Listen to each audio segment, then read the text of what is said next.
नमस्ते बंधुओं, आप देख रहे हैं अभीश भारत मेरे शैलेंद्र सिंह के साथ।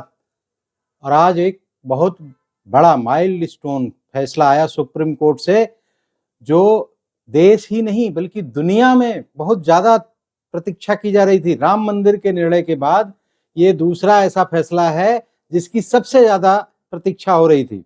आपको पता ही है कि दूसरी बार सत्ता में आने के नवंबर 2019 को मोदी सरकार ने 370 और 35 कैपिटल ए दोनों को समाप्त कर दिया था। इसको बहुत सारे पार्टियों ने, वहां पे बहुत सारे जो ये मानते थे कि 370 खत्म ही नहीं किया जा सकता, उनका कहना था कि 370 खत्म करने का पावर है ही नहीं है।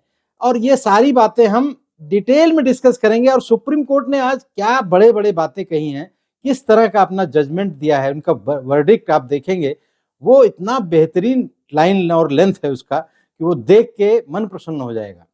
हमारे देश के पंचमक्कारों में, जो पंचमक्कार नाम से फेमस है, जयपुर डायलॉग में संजय दीक्षित जी बताते रहते हैं पंचमक्कारों के बारे में, तो वो जो पंचमक्कार हैं उनमें किस तरह से आग लगी है उसके विषय में बात करेंगे। इसका प्रभाव देश और दुनिया में किस तरह से हो रहा है, पाकिस्तान में किस तरह से छटपटाहट मची हुई है, सारे विषयों पे हम लोग बात करेंगे। और सुप्रीम कोर्ट ने जो कहा है, जो जजमेंट दिया है, उसके विषय में विस्तार से बात करेंगे। लेकिन उससे पहले मेरे चैनल को आपने अगर सब्सक्राइब नहीं किया तो इसको सब्सक्राइब कर लें, इसको लाइक करें और इसको शेयर भी करें। तो आज का दिन बहुत ही ऐतिहासिक दिन है।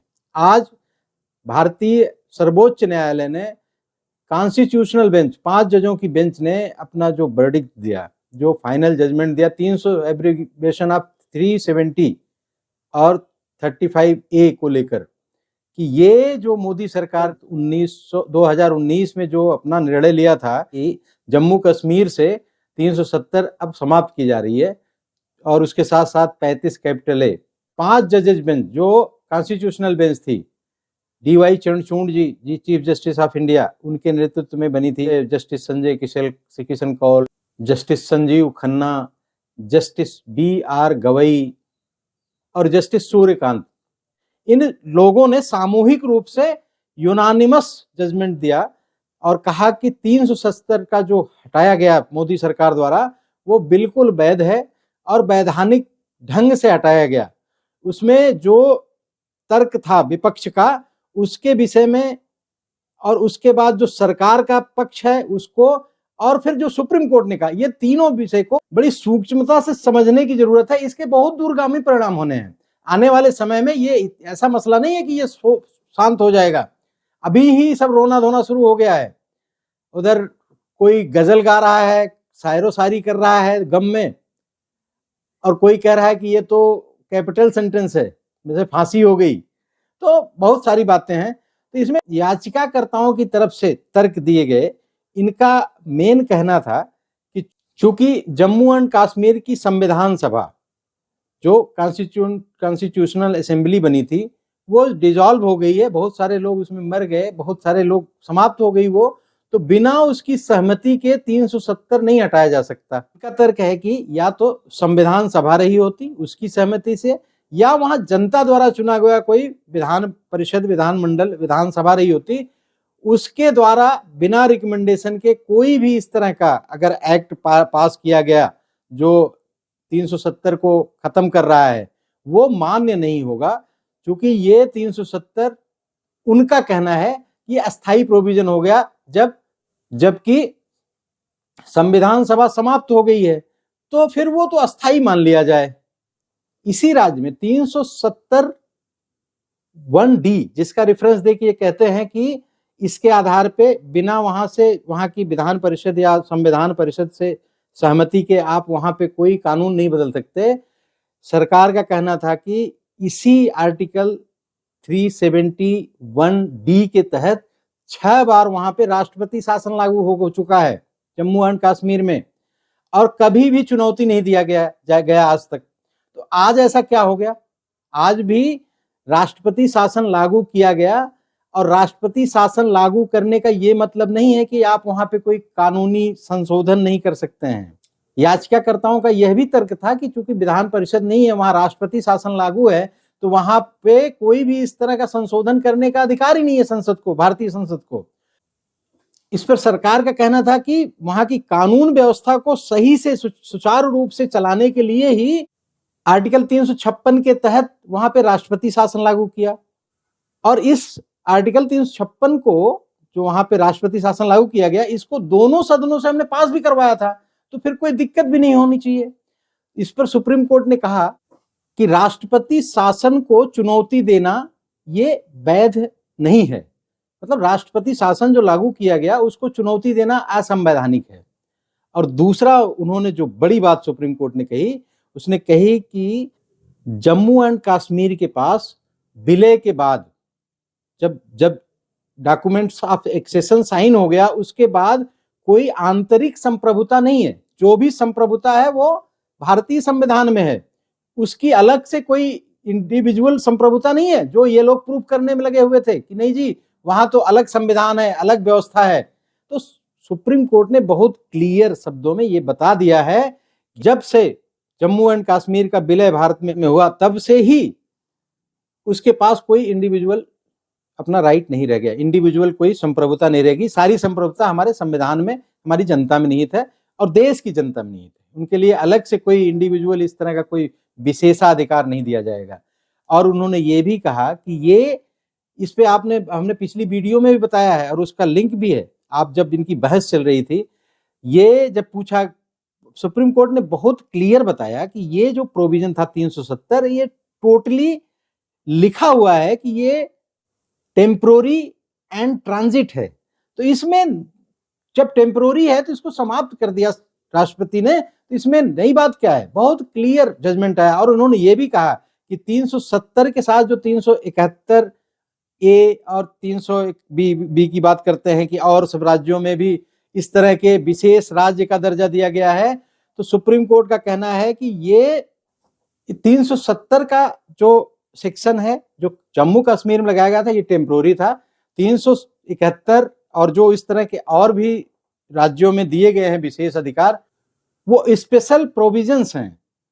ये तो टेम्पोररी था, वो स्पेशल प्रोविजंस हैं जो सरकार अपने हिसाब से देखेगी।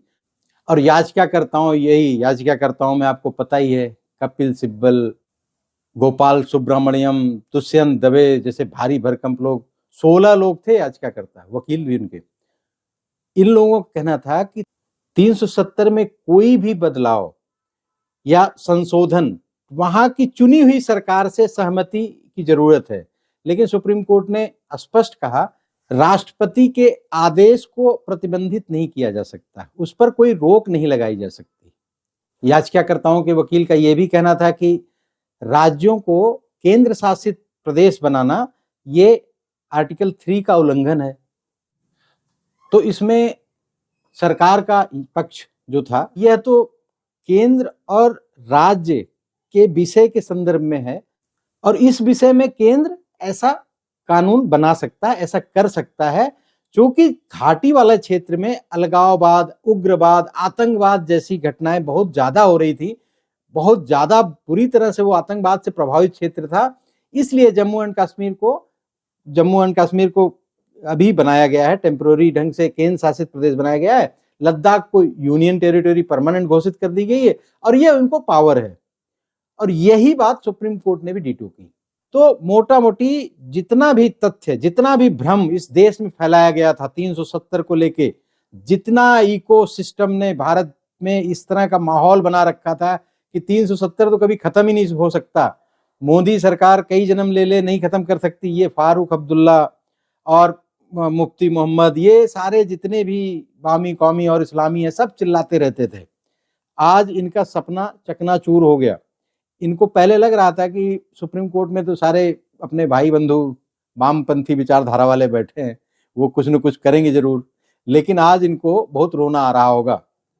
ये इस तरह का षड्यंत्र करके जो इन्होंने 35A जोड़ा था 14 मई 1954 को, ये कॉन्स्टिट्यूशनल फ्रॉड कहा जाता है, संवैधानिक फ्रॉड था। ये बहुत बड़ा चोरी से नागरिकता का अधिकार है इसमें।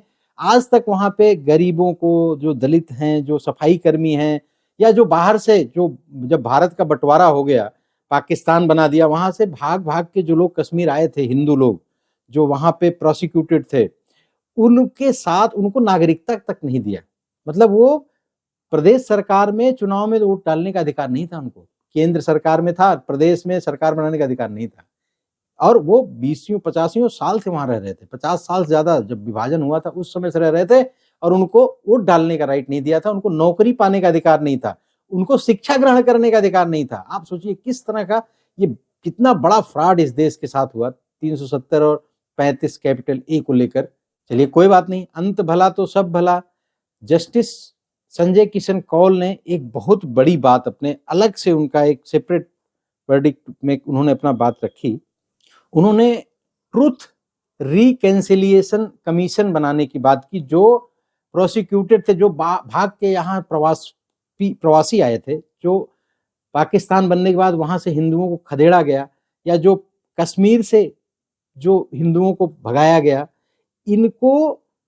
इनके लिए एक कमेटी बनाई जाए, ऐसा रिकमेंडेशन दिया है उन्होंने कि जो ये हिंदुओं के साथ वहां पे हिंदुओं का जनसंहार हुआ धर्म के नाम पे, इस्लाम के नाम पे, आतंकवाद के नाम पे, जिस तरह से हिंदुओं के साथ बिल्कुल नरसंहार से भयानक स्थिति है वहां की, उसके लिए एक कमीशन की अब घोषणा की जाएगी सरकार द्वारा, ऐसा मेरा पूर्ण विश्वास है। चूंकि रिकमेंडेशन है जस्टिस संजय किशन कौल जी का। और अब जो पहले हो रहा था ना कि बहुत दिन हो गया कश्मीर से भगाए हुए विस्थापितों को लेकर होता था ना कि वहां पे कार्रवाई शुरू की जाए, ये काम अब होने वाला है। अब इसमें कमीशन बनेगा, जरूर बनेगा, और इस पे जो भी प्रोसिक्यूटेड लोग हैं, जिनके पीछे जो जिहादी लोग खड़े थे और जिन्होंने मार मार के कश्मीर से भगाया था हिंदुओं को वहां के कश्मीर के, इन सब को जेल जाना पड़ेगा, और इनका अंत जेल ही है। ये बहुत बड़ा वर्डिक्ट आया आज, ये इतना मन प्रसन्न है। आप लोगों को बहुत सारी शुभकामनाएं। आज की वीडियो इतनी ही। जय हिंद, वंदे मातरम बंधुओं, नमस्कार।